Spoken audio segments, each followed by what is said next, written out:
Hey, what is going on, everyone? CardMasterCraig here. Just about to show you one of my many collections. I thought we would start off with kind of a throwback. I mean, this set itself is 5 years old, but it is not a reprint. It's just an updated version of a lot of base set cards. XY Evolutions. This came at the end of the XY series. It was a main one, so XY12, and it has a lot of popular cards like the base set Charizard reprinted and re-updated. Again, I shouldn't say reprinted, it's just new art and everything. They did Blastoise and Venusaur EXs. They didn't put the old artwork in, but you still have like Pidgeot EX in there, Dragonite. They did a lot of, I know there's a Jungle and Fossils, but again, this set is a lot of fun. I'm just holding my phone right now because this case that I have it in is a waterproof case, and this is what I put all my cards in. So I'm going to go ahead and open it, and I'll swap over to the tripod. And what I do is I label each one of my binders, and I stack them for easy use. So for example, if I need to get something out really quickly, I can just look at the top, and there we go.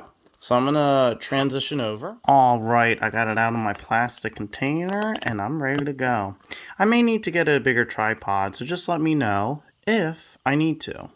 But let's go ahead and begin. Let's take a look at all these beautiful cards. Just old school Caterpie in a reverse holo Metapod. I'm still looking for Metapod reverse holo. And of course we got Weedle, reverse holo Weedle, but it's all the old school artwork. The only problem is a lot of people actually had a problem with them not having any base set Venusaur. They did do Venusaur EX and Omega, but still it's not the same. Now one thing I do with all my collections, whether it's just a Caterpie reverse holo or a regular Caterpie, I always put it in a clear sleeve. The reason for that is when you're storing cards over time, the small movements can create whitening and slight damage. And I know that happened to a lot of us 90s kids and people who grew up with the originals who might have dug out our collections like, oh, I wonder how much this is worth. And we come to find out there's whitening on the backs of them. Like, let me see this old Abra I just have laying around for some reason. Actually, it's not too bad. Huh. But it causes little whitening in corners over time. So it's, excuse me, always better to just sleeve your cards. And again, I know I have a ring binder, and you want ringless ones. But again, if you have so many collections, as long as you're doing one per page and one per sleeve in these sleeves, you'll be okay. Let's keep moving on. Check it out. We got Kakuna, Beedrill, Reverse Holo Beedrill. Some of my favorites. Check it out. Reverse Holo Charmander, Charmeleon. Oh, just beautiful. And you know what's coming. The Charizard. Now, unfortunately, you notice Growlithe is there. Don't worry, he's not. I have pulled multiple Reverse Holo Charizards, but not a Holo one. Luckily, prices dropped, so I might go grab one. But I got, look at that. Oh, Ninetales, Reverse Holo, an old school holo. Not the swirls or anything, but still beautiful. And XY is when they did break cards, kind of like Prime. They just look a lot nicer, but it's just an updated ability thing. And again, we got more here. We got Growlithe, Arcanines, just beautiful reverse holos. Ponyta. And remember, like I said, this is mainly base set. Rapidash was actually in Jungle. Same thing for, let's say, we'll get to some more. But here, do you see how Blastoise pops up? Now, I'm sure some of you are wondering how they do organization. As far as I know, since X and Y, I don't know if it went back as far as black and white. I haven't had a chance to collect many of those. They start with grass, fire, water, And they go by types instead of holos at the front, uncommons, or rares, uncommons, commons, and then trainers. They still do trainers at the end, but now they do it by types. And there's Blastoise. They showed them some love. No base set Blastoise. But I gotta say, the Megas, they are really cool looking. So we got Poliwags, we got Poliwhirl. I'm missing a reverse holo Poliwhirl. Someone help me out. We got Poliwrath, Slowbro. Here's another example. Slowbro originally showed up in Fossil, not in base set. So that's why they gave him a different version. We got Seals, Dugongs. And the nice part about some of these cards like Dugong and Starmie, they're actually rares if you look closely enough. They are the rare cards. Oh, look at that Starmie break. I'm still looking for a reverse holo Starmie. Magikarp, and you know what's coming next. Look at those beauties. Look at that Gyarados. I mean, it's near identical except for a few things. On the cards, let me try and get it good. On base sets, it would normally be red numbers and red letters.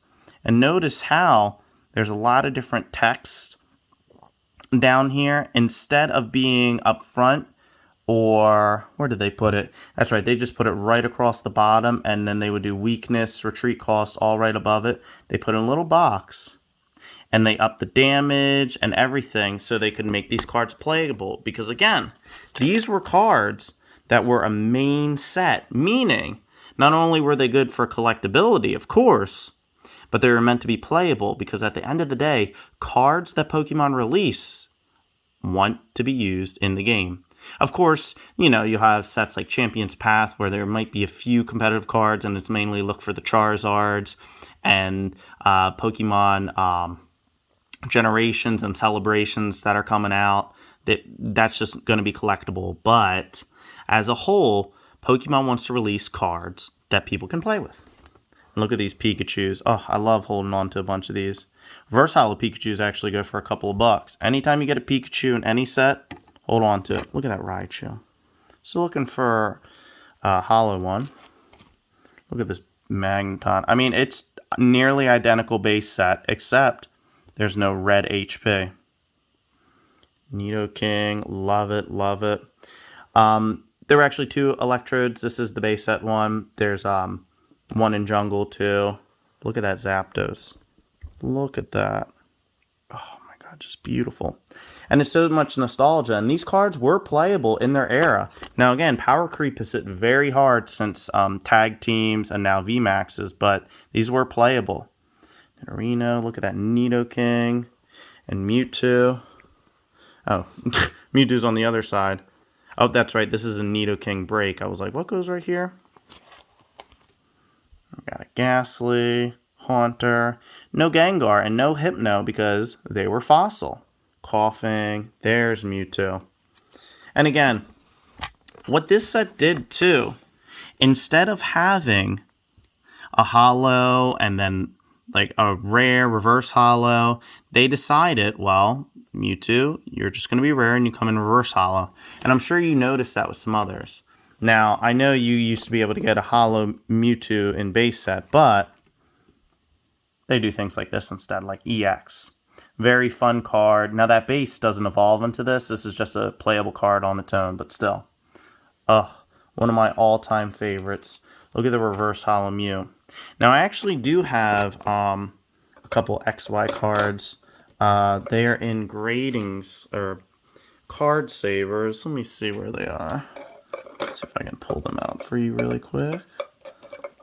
Here we go. One of my favorites. Oops, sorry, bumped that a little bit. And one of my favorites, because this is one of those cards that wasn't available super easily in the English version. I don't think this was English at all. I think this was just, was this Koro Japanese, a promotional card? But this Lily Pad Mew in a PSA 10 goes for a couple $100. Now the centering might be a little off. It might be more 40-60, but I mean still, otherwise this is a near flawless card. So I have it instead of in my set, I have it in here. And I'll do that a lot of times. Like if there's a card that's very collectible, like I'm talking, whoa, this card could be worth a lot, I'm putting it away in a card saver or a top loader if I don't ever feel like sending it in. Check it out. We got Machamp, Machoke, and a Machamp. Still don't have a Holo Machamp, and they have a Machamp break too. Then, one of the other differences is we had fairy types back then. So you still have the same Clefairy, just fairy type. And actually, this was a playable card without even Clefable because of Metronome. Let me see if I can get that ability, alright? Oh no, my phone. Choose one of your opponent's Pokemon's attacks and use it as this attack. And that's 3 colorless energy. That's perfect. And you'll notice too, like I said with Pidgeot, there's a Pidgeot EX and a Mega Pidgeot EX. Pidgeot was actually in Jungle set. There was only Pidgey and Pidgeotto in base set. Now, don't ask me why they did it that way. I guess they just, you know, they only had 150 Pokemon, one Pokemon to work with, so that's the way it was. Then we got Chansey. Oh, look at that. Got a couple of her. Reverse Holo. Porygon. I'm only missing a few cards here and there.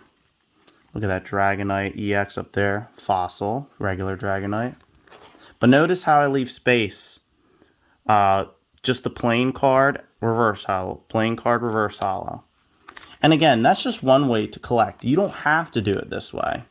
But this is just one way because, I mean, if you want to do it in order, and I'll save that for another video probably. This is just the way I like to sort them.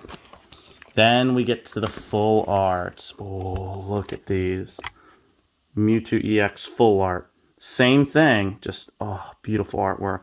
And I have a full art Pidgeot EX. I think I sent one in for grading too, because it was just so beautiful, one of my favorite Pokemon. Look at that Mega Venusaur over there. Full art Brock. Full art Dragonite. I mean, these are just beautiful cards. And then the secret rares. Now, what's funny about these, this came, I believe, in the Team Rocket set. And these two were Black Star promos. And Imakuni's Doduo and this Exeggutor were both random Japanese cards. They became secret rares. Just a fun little extra thing you can get. Very cute. And that's it for my set. I have a lot of doubles and things that I like holding on to. I'm going to put them in top loaders or something. But anytime that I'm done, I'll always stick my finger down in here. Pull these things back. Close it. And there you have it. That's just one of my many collections. I thought we would start off with something that would bring up a lot of nostalgia. I'll do some of my vintage sets soon. But I hope you enjoy this. Eventually, I'll leave some tips and tricks how to store all your cards. But that's it for today. So here's CardMasterCraig saying, see you next time.